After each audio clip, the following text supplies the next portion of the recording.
So how do you take that brilliant idea, the one you scribbled on a napkin, and actually turn it into a product people love and use? That gap between the idea and the impact, well, that's what we're going to break down today. I mean, that's the million-dollar question, isn't it? We all have ideas, but the path from that first spark to a successful launch can feel, well, pretty treacherous. So many ways to go wrong, so much wasted effort. But the good news is, there's a much smarter way. The answer isn't about taking one giant leap of faith. It's about a series of small, smart steps. And that whole journey, it really kicks off with one core idea: the incredible power of prototyping.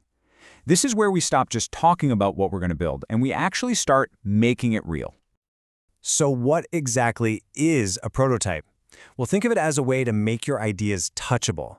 It takes all those abstract thoughts swirling around in your head and puts them into a form that people can actually interact with. This could be super simple, like a few sketches of an app on paper, or it could be a digital mock-up you can click through. The key thing is, it's no longer just an idea. It's something you and your users can finally see, feel, and react to. And the minute you do this, the benefits are huge. You start learning way faster because you're not just guessing anymore. You're getting actual feedback. This cuts down the risk of launching something nobody wants because you're testing your big assumptions right at the start when it's cheap to be wrong. It also just opens up the floor for real creativity and makes sure that what you're building is what people actually need, not just what you think they need. This quote really nails it. It's all about transforming those abstract ideas into concrete experiences. See, the point of a prototype isn't to be perfect, not at all. It's just to build enough of the thing to get a real reaction and to learn something valuable. It's the start of a conversation, not the final product. Okay, so you've built your prototype. Now what? Well, now you enter the most important phase of all, the test and refine loop. This is the moment you stop talking to yourselves in a conference room and start listening to real people. And the cycle itself is actually pretty simple, but it is so powerful. First, you build that tangible version of your idea. Then, and this is everything, you put it in front of actual users, and you just watch.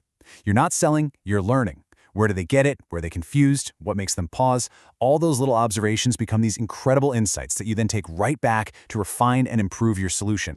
And then you just do it again and again. This little mantra, build it, test it, learn from it, repeat, that is the real engine that drives innovation forward.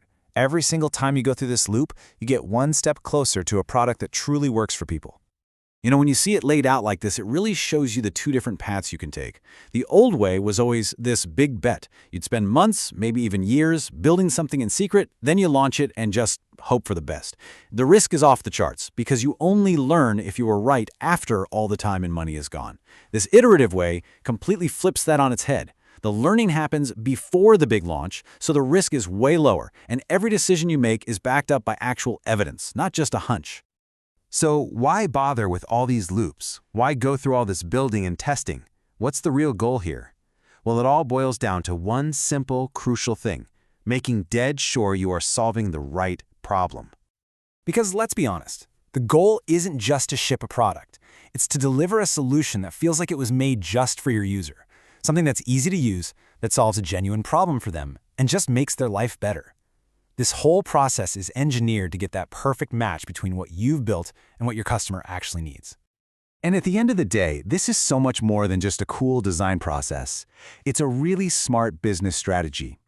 It's about making sure that your team's time, your company's money, and all that creative energy is being invested wisely to create something that people will genuinely want and use. So that kind of leaves us with one final thought. I'm sure you have a great idea waiting in the wings right now. The big question isn't just, is it a good idea? The real question is, are you ready to stop guessing and start testing?